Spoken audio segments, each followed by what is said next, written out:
Lama Zopa Rinpoche. Lama Zopa Rinpoche, director espiritual de la FPMT, es la reencarnación del yogi Nyingma Kusan Yese, el agudo Lama.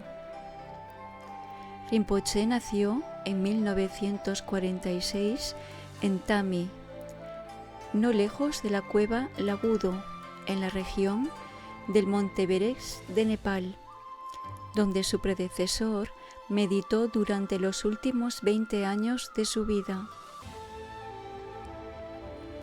De vez en cuando, mientras impartía enseñanzas en varios centros del mundo, Rinpoche contaba historias de su infancia. En Tami, luego en el Tíbet, donde fue cuando tenía 10 años, y finalmente en la India, donde conoció a Lama Tutem Yese, con quien se mantendría como discípulo de corazón hasta que Lama falleció en 1984. No recuerdo cómo era mi padre, dice. Creo que murió cuando mi madre estaba embarazada de mi hermano Sangye y era un bebé. La gente dice que tenía barba y no hablaba mucho. Lo describen como una persona plácida que no se enfadaba muy fácilmente. No sé si alguna vez fue monje, pero me dijeron que era muy bueno leyendo textos y haciendo pullas para otras personas. Mi padre estuvo enfermo durante algún tiempo antes de morir.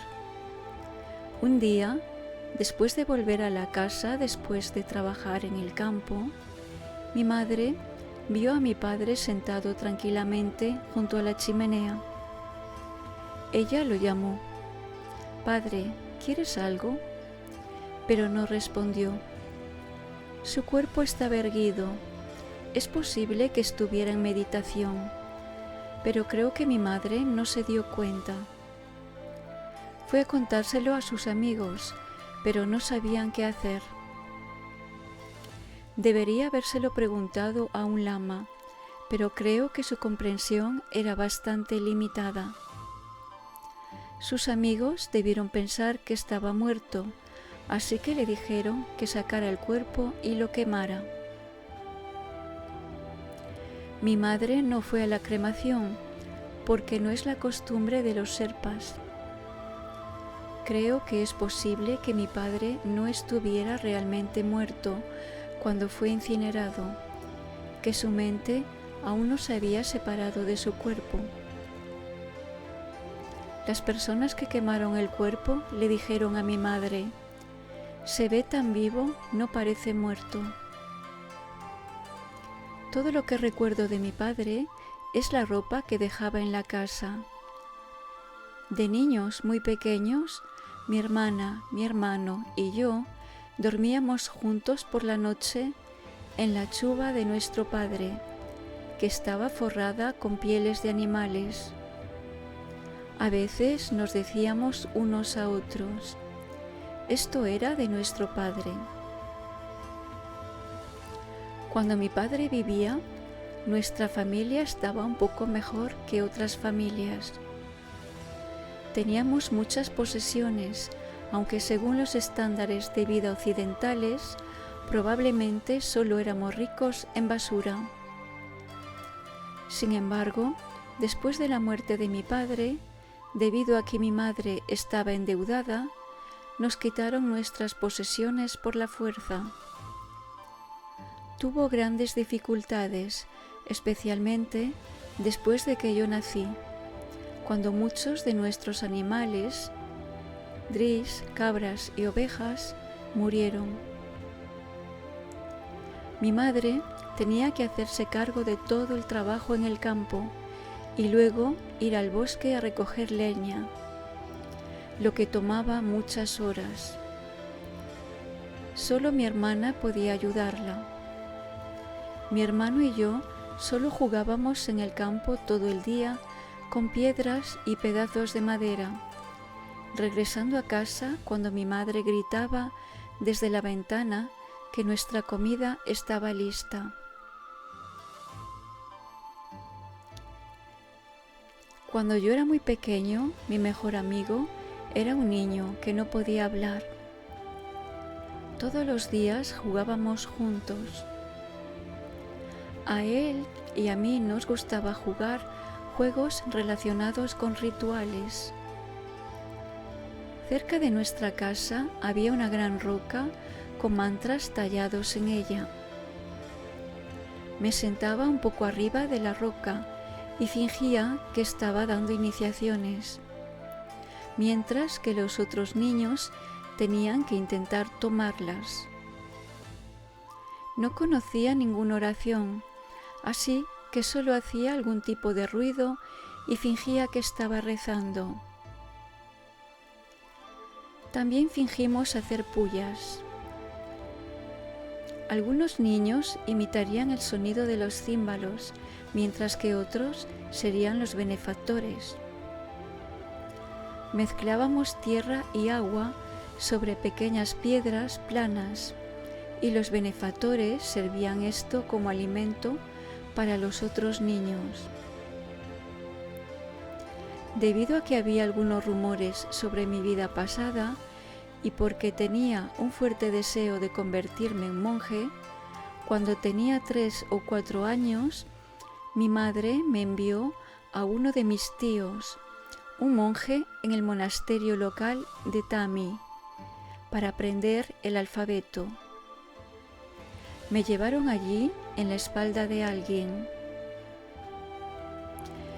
Yo era muy travieso en ese momento y solo quería jugar, así que no me quedaría en el monasterio. Mi tío me enseñaba el abecedario afuera en el patio, al sol, y cuando entraba a la cocina a hacernos la comida, yo me escapaba a casa de mi madre, que estaba muy cerca del monasterio. Yo era muy pequeño y solo. Como la mayoría de los niños de la montaña, no caminé despacio, pero como el agua que cae, corrí hacia la casa de mi madre, sin detenerme a descansar en el camino. Entonces, mi madre me regañaba y me enviaba de vuelta al monasterio. Me escapé a mi casa varias veces. Por eso, mi madre me envió con otro tío a Rolwalin, en una parte mucho más apartada de Solo Khumbu. Me llevaron allí encima del equipaje. No hay forma de que pueda escapar de Rolwalin a mi casa, porque tienes que cruzar montañas nevadas muy empinadas y muy peligrosas durante 2 días.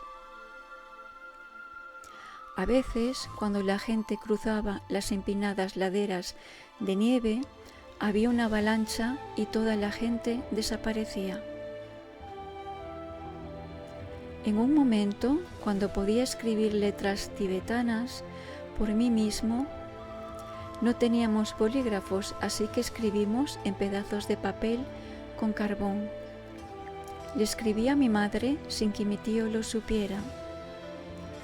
Tenía una mente astuta, así que como quería irme a casa, le dije a mi madre que debía escribirme para decir que debía volver a casa. Le di la carta a alguien que viajaba a Tami, pero sucedió algo gracioso. Cuando llegó a casa de mi madre, no pudo encontrar la carta. Lo había llevado en sus zapatos de cuero y debe haberlo dejado caer cuando se detuvo en el camino para quitarse la nieve de los zapatos. Con mi tío maestro fui y vine entre Tami y Rolwalin 3 o 4 veces. Me cargó en su espalda y me dio comida que había preparado antes de salir de casa. Mientras caminábamos, me pasó la carne cocida y otros alimentos. Solo una vez hubo una avalancha, una pequeña. El equipaje se desparramó por todo el lugar y la gente se cayó por la pendiente, pero no se preocuparon. Estaban cantando canciones cuando subieron a recoger sus cosas. Había una montaña muy peligrosa con agua corriendo por ella y rocas, grandes y pequeñas, cayendo constantemente. Las enormes rocas caerían y las pequeñas rocas caerían. Había muchos ruidos diferentes. Fue aterrador. No sé por qué, pero cada vez que hacíamos arte parábamos y todos bebíamos alcohol, el más fuerte hecho con papas. Los Sherpas hacen unas 13 comidas diferentes a partir de las papas, patatas, que es su comida principal. Y una de las cosas que hacen es un alcohol muy fuerte. En Solukhumbu es costumbre que la mayoría de la gente, incluidos muchos monjes, beban alcohol, aunque hay algunos que no beben. Entonces, todos bebían un poco de alcohol y luego generaban calor frotándose las manos. Entonces pudieron transportar sus enormes cargas, generalmente 2 o 3 latas cuadradas de mantequilla, además de su comida, mantas y cosas para vender. Solo con la esperanza de que todo estuviera bien, cruzaron trepando por el agua y las rocas hasta la cima. Fuimos de ida y vuelta varias veces y de alguna manera no cayeron rocas mientras cruzábamos. Sin embargo, cada vez que descansábamos y bebíamos después de llegar a la cima de la montaña del otro lado, las rocas caían. Muchas veces pensé, alguien será asesinado, pero cada vez las rocas caían justo después de que la última persona hubiera cruzado. Todo el mundo recitó los mantras que conocían. La secta principal en Solukhumbu es Nyingmapa, por lo que la mayoría de la gente recitaba el mantra de Padmasambhava con concentración en un solo punto. No recuerdo lo que hice durante ese tiempo, si recitaba algún mantra o no, pero sí recuerdo que mi tío me llevaba en brazos. Por supuesto, tan pronto como todos llegaron al otro lado, donde no había peligro, todas las oraciones cesaron. Viví durante 7 años en Rolwalin. Rolwalin Valle tiene un río que lo atraviesa y montañas a su alrededor. A un lado del río había un monasterio con una gompa rodeada de otras casas en las que vivía mi tío. Entonces, monje completamente ordenado y otros lamas casados, practicantes que hacían muchos retiros pero que no eran monjes. También había una estupa grande en un terreno llano, con un camino que la atravesaba en el medio. Al otro lado del río había un lugar cubierto de hierba muy agradable, donde los excursionistas occidentales solían acampar. En verano y en otoño, los turistas venían a Rolwalin, no todo el tiempo, solo algunas veces. Los porteadores sherpas los guiaban hasta allí y a veces los traían a la casa de mi maestro, o a veces bajábamos a verlos en sus tiendas. 1 o 2 veces fui allí a verlos. El puente que cruzaba el río hasta ese lugar eran solo 2 troncos de árboles atados. Tenías que caminar sobre eso y no era muy ancho. Un día fui a dar unas papas a los occidentales en su campamento. No recuerdo quiénes eran. Mi maestro me dijo que no fuera, pero creo que lo empujé. De alguna manera tenía muchas ganas de ir a darle las papas a los occidentales. Entonces mi maestro puso algunas papas en un recipiente de latón que se usa para comer arroz o beber chang, la cerveza local, y me fui solo. Caminé hacia el puente. El río era bastante ancho y cuando llegué a la mitad, en mi opinión, el puente se inclinó y caí al agua. Mi cabeza subió, luego volvió a bajar. Según me contó después mi maestro, al principio estaba mirando río arriba y luego río abajo. Fui arrastrado por el río, con la cabeza levantada de vez en cuando. Todo el tiempo estaba más y más cerca del peligro, donde el río era muy, muy profundo. Una vez que levanté la cabeza, vi a mi maestro corriendo hacia el río desde el monasterio, que estaba bastante lejos. Había un terreno llano, luego una gran montaña con el monasterio un poco más arriba. Vi a mi maestro corriendo por la montaña hacia el suelo plano, sosteniendo los simples pantalones de tela que llevaba puestos. En ese momento me vino a la mente el pensamiento: ahora lo que la gente llama la Budo Lama va a morir. Esto se va a acabar. No entendía mucho el Dharma y no tenía idea de la vacuidad, pero este pensamiento simplemente vino. No había miedo. Si la muerte llegara ahora, sería difícil para mí, pero en ese momento mi mente estaba completamente tranquila. No había miedo en absoluto, solo el pensamiento: lo que la gente llama la Budo Lama va a morir. Estaba a punto de llegar a aguas muy profundas, donde habría sido muy difícil para mi maestro atraparme, cuando finalmente me agarró y me sacó. Estaba empapado. No estoy seguro, pero creo que dijo: «Te dije que no fueras». Creo que el hecho de que me caí al agua y se me cayó todo, el recipiente y las papas, debe ser un defecto de no escuchar a mi maestro. Más tarde escuché de algunas personas que estaban mirando que uno de los turistas occidentales vino con su cámara y estaba tomando fotografías mientras yo era arrastrado por el agua. Me quedé en Rolwalin 7 años, memorizando oraciones y leyendo textos, incluidos los muchos cientos de volúmenes de las enseñanzas de Buda, el Kangyur, y los comentarios de los panditas indios, el Tengyur.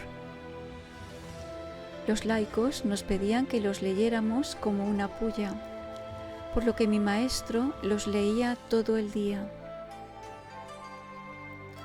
No sé cuánto tiempo tardaron en leer, muchos meses, creo. A veces salía a la calle para ir al baño y pasaba mucho tiempo ahí, dando vueltas. No volví a la lectura muy rápidamente. Después de 7 años, cuando tenía unos 10, fui al Tíbet con mis 2 tíos. El motivo de nuestro viaje era visitar a otro de mis tíos, que vivía en Pagri, un importante centro comercial. Primero caminamos de Rolwalin a Tami, luego de Tami al monasterio Tashi Lumpo y finalmente a Pagri. Tengo una idea de que el viaje nos tomó 6 meses, caminando todos los días.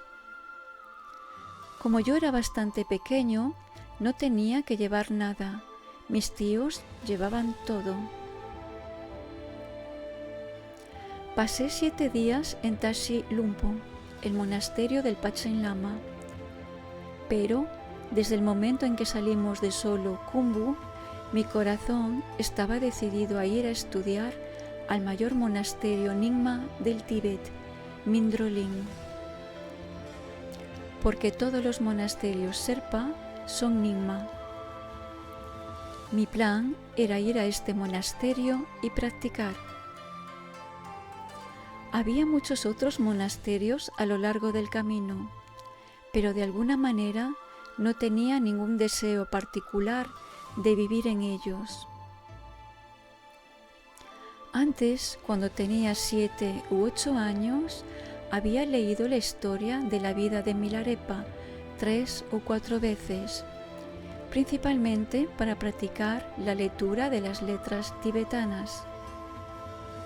De alguna manera, en ese momento, mi mente estaba muy clara y tenía un fuerte deseo en mi corazón de ser un muy buen practicante, encontrando un gurú infalible como Marpa, tal como lo había hecho Milarepa. En Tashi Lumpo conocí a Gyaltsen, un monje Sherpa que era como un Dokpok. Tenía un samtap negro cubierto de mantequilla y siempre llevaba una llave larga.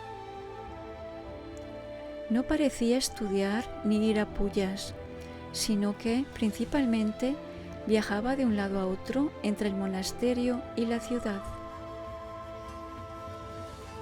Mis 2 tíos estaban allí conmigo y otro hombre Sherpa.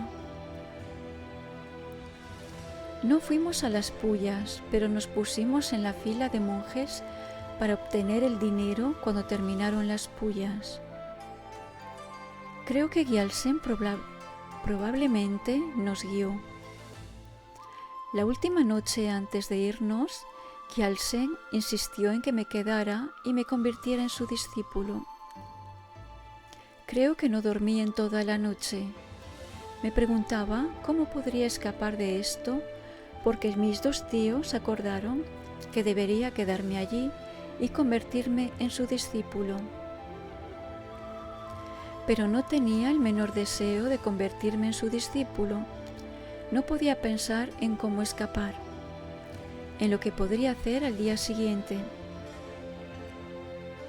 Afortunadamente, a la mañana siguiente, mis tíos finalmente acordaron que debería ir con ellos a Pagri. Mis 2 tíos, mi tío que vivía en Pagri y una de sus parientes que era monja, fueron todos a Lhasa para visitar los monasterios y hacer ofrendas. Mientras ellos estaban fuera, deambulé por Pagri con una vieja chuba roja y un sombrero viejo. De alguna manera tuve el karma para convertirme en monje, porque un día, afuera de la casa de mi tío, conocí a un monje alto que era el administrador de uno de los monasterios de Demo Geshe. Debe ser debido a algún karma pasado, que inmediatamente me preguntó: ¿quieres ser mi estudiante? Y yo dije: sí, está bien. Le pregunté: ¿puedes ser como Marpa? Y él dijo: sí. Como mis tíos estaban fuera, habló con la esposa de mi tío y ella aceptó su sugerencia.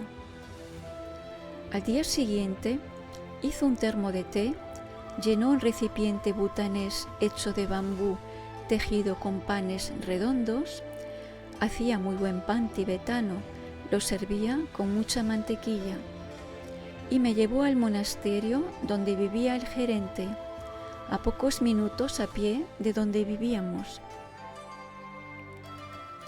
Cuando mis tíos regresaron de Lhasa, querían que volviera con ellos a Solo Khumbu. Yo dije que no volvería. Mi segundo tío, con quien pasé 7 años, era muy amable, aunque en ese momento no sabía que estaba siendo amable. Él me venció. Cuando rechacé la idea de volver, mi otro tío, el que vivía en el Tíbet y era un hombre de negocios, sacó todo un juego de túnicas nuevas con brocado que había comprado en Lhasa, decoración de caballos, todo, amontonó todo y dijo: si regresas a Solo Khumbu, te daré todas estas cosas, de lo contrario, no obtendrás nada. De alguna manera, no tenía mucho interés en ese tipo de cosas en ese momento. No recuerdo sentir ninguna atracción fuerte por las cosas que me iba a dar si accedía a ir a Solo Khumbu. Debido a que rechacé la idea de volver a Solo Khumbu, mi gerente fue a consultar con uno de los hombres más poderosos de esa área, secretario de una familia muy rica y famosa, grandes benefactores del monasterio de Demo Geshe Rinpoche. Cuando mi gerente le preguntó su punto de vista, el secretario dijo que debería ser enviado de regreso a Solo Khumbu. Entonces tuve que ir ante el juez de distrito. Antes del juicio me encerraron en un santuario muy oscuro. Los benefactores locales en realidad pensaron que me había encerrado en un establo. Las damas que me conocían me visitaban y empujaban dulces y otras cosas para que comiera en la habitación, a través de un pequeño agujero. Llegó el juez de distrito y me llamaron frente a él. Desnudo, no sé por qué estaba desnudo, esa parte de la historia se me olvidó. Y porque el cuarto del santuario donde me tenían estaba muy oscuro y muy, muy frío, todo mi cuerpo temblaba. El juez dijo que yo tenía derecho a tomar mi propia decisión sobre si quedarme o irme. Así que pasé 3 años en Pagri, haciendo pullas en las casas de la gente todos los días, y obtuve la ordenación de Geksul allí en el monasterio de Demo Geshe Rinpoche, a quien se considera una encarnación del Lama Tsongkhapa. Yo no era un monje antes de eso. Vi muchos monasterios, pero de alguna manera, debido a mi karma, me convertí en monje solo en ese monasterio Gelugpa. En marzo de 1959, los chinos tomaron el Tíbet, pero debido a que esa zona está cerca de la India, no hubo peligro inmediato. Más tarde, ese mismo año, me dieron instrucciones para hacer mi primer retiro sobre el Lama Tsongkhapa Guru Yoga, en un monasterio cercano llamado Pema Choling, una rama del monasterio de Demo Geshe. Yo no sabía nada acerca de la meditación. Creo que terminé el retiro, pero no sé cómo lo hice ni de qué mantras conté. A finales de 1959, cuando la amenaza de tortura era inminente, decidimos escapar a la India. Un día escuchamos que los chinos vendrían a Pema Choling en 2 días. Esa misma noche salimos a escondidas. Tuvimos que cruzar solo una montaña para llegar a Bután. Una noche, como estaba muy mojado y no podíamos ver claramente el camino, tuvimos un pequeño problema. Nos hundimos en el barro y resbalamos. Había nómadas en la frontera. Si nos hubieran visto, hubiera sido difícil escapar, porque habíamos oído que algunos de ellos eran espías. Pero aunque sus perros ladraban, los nómadas no salían de sus tiendas. Finalmente llegamos a la India. Fuimos a Bursa Duar, en el norte, donde el gobierno indio alojó a los monjes de los monasterios de Sera, Ganden y Drepung, que querían continuar sus estudios, junto con monjes de otras sectas. Todas las 4 sectas fueron reunidas en ese único lugar. Durante la época de los británicos, Busa se utilizó como campo de concentración y tanto Mahatma Gandhi como Nehru fueron encarcelados allí. El lugar donde Mahatma Gandhi había sido encarcelado se convirtió en el convento y donde Nehru había sido encarcelado se convirtió en la sala de oración del monasterio de Sera. Como había una sucursal del monasterio de Demogese en Darjeeling, mi plan era ir allí. Sin embargo, el jefe de policía de Buxa envió a todos los demás monjes de mi grupo a Darjeeling, pero por alguna razón me detuvo. Dijo que otro monje debería quedarse conmigo en Buxa.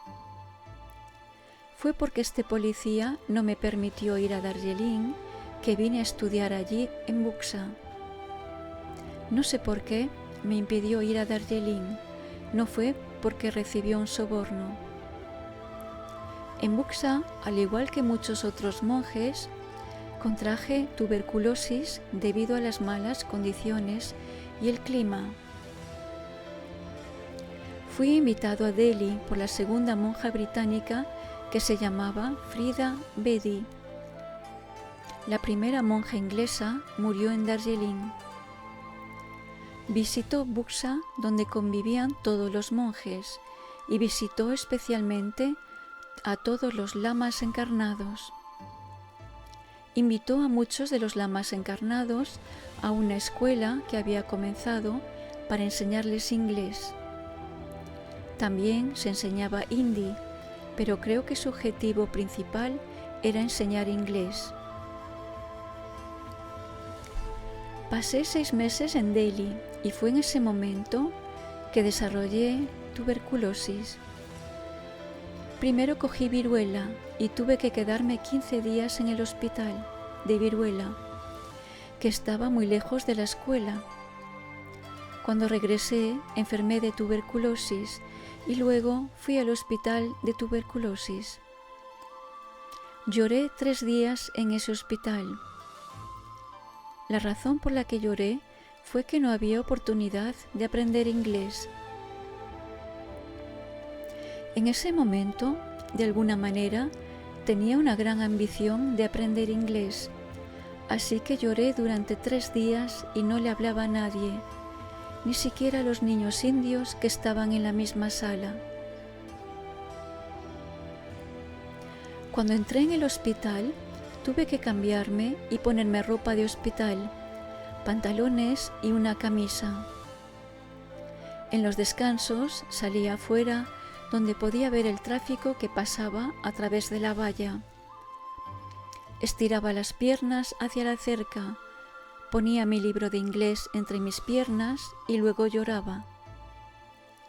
Los muchachos indios se reunían y me decían: «Lama, no llores, no te enojes», pero no les hablé durante 3 días. En la sala de ancianos conocí a un indio muy agradable que accedió a enseñarme inglés. Tenía un libro que contenía inglés conversacional normal que me dio Tutem Sering, el secretario de su santidad Ling Rinpoche. Me gustó este libro y solía ir a ver a este hombre indio en su dormitorio y aprender algunas de las palabras. Entonces mejoré de mi enfermedad. Me quedé 6 meses en Delhi y al final tuve que hacer un examen de inglés. También hicieron arreglos para que tuviéramos una entrevista con el primer ministro Jawaharlal Nehru. Era muy viejo y su piel era un poco azul. Estaba acostado, pero en una especie de silla, no en una cama. Luego volví a Buxa para seguir estudiando. Hice un poco de debate, pero más como juego. Desafortunadamente, no creo que haya creado mucho karma para estudiar textos completos. He recibido enseñanzas sobre algunos de los textos filosóficos, por lo que algunas huellas han quedado en mi mente. En ese momento, creo que pasé más tiempo aprendiendo inglés, pero de manera inútil, porque traté de recopilar y memorizar palabras en inglés de la misma manera que aprendemos textos tibetanos. Una vez pensé en aprenderme todo el diccionario de memoria. La forma tibetana de aprender implica mucha memorización, así que creía que si memorizaba muchas palabras estaría bien. No sabía que hay que concentrarse en el acento y entrenarse en el habla. En cualquier caso, no hubo oportunidad de practicar en Buxa, aparte de usar algunas palabras si te encontrabas con algunos funcionarios indios. Memoricé muchas palabras de diferentes libros y todo el tiempo revistas. Los olvidaba y luego los memorizaba de nuevo. Olvidaba y memorizaba de nuevo. Olvidaba y memorizaba de nuevo, tal como con los textos tibetanos. Pasé mucho tiempo haciendo esto, pero fue inútil. No era la forma de aprender inglés. En Buxa me enseñó Geshe Rabten Rinpoche, cuya amabilidad es responsable de cualquier interés en la práctica de la meditación que ahora tengo. Y es por la amabilidad de Geshe Rabten que reconocí a mi gurú raíz, Khyaltse Triyang Rinpoche. Geshe Rabten enseñó sobre la vacuidad y la meditación shamatha, y aunque yo era muy pequeño, estaba interesado. Traté de meditar en mi cama después de que colocaron el mosquitero. Solía meditar en la cubierta plateada de mi tazón de té tibetano, aunque no sabía cómo hacerlo. Traté de meditar unidireccionalmente, pero me caí. No sé qué pasó, todo mi cuerpo cayó por completo. Sucedió varias veces y finalmente me rendí. De todos modos, en esa casa podría haber quedado una pequeña huella de una vida pasada. Es por eso que tengo cierto interés en el Lamrim, más que en la práctica de la meditación. De todos modos, después de esto, Geshe Rabten estaba muy ocupado y me envió a otro maestro de Kham, cuyo nombre era Geshe. De este maestro recibí la meditación y visualización sobre Ganden la Gyema y sobre la bondad de la madre de los seres sintientes de la parte de las escrituras de la Prajnaparamita que tratan sobre ese tema. No había texto, por lo que el maestro Geshe tuvo que decirlo de memoria. No había aprendido la escritura tibetana en el Tíbet, solo la estudié yo mismo para poder leer. Así que copié todo. Entonces este maestro Geshe quería llevar una vida diferente, así que dejó Busa para vagar y quedarse en varios lugares de la India. El contacto de Lama Yeshe y Lama Zopa Rinpoche con los occidentales comenzó en 1967 mientras visitaban el monasterio Gong en Darjeeling.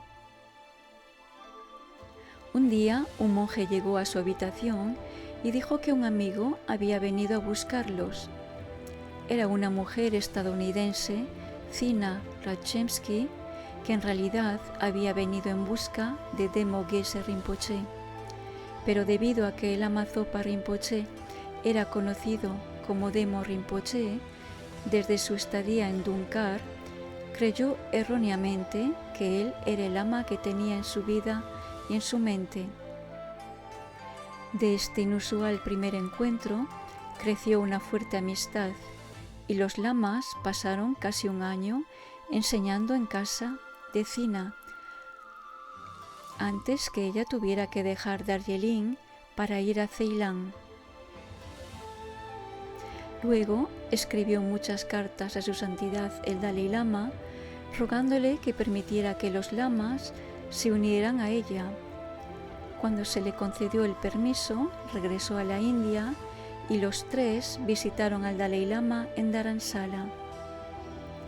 Allí, Cina fue ordenada como monja novicia. En 1968, los dos lamas y su discípulo, recién ordenada, partieron de la India, no hacia Ceilán como se había planeado originalmente, sino hacia Nepal.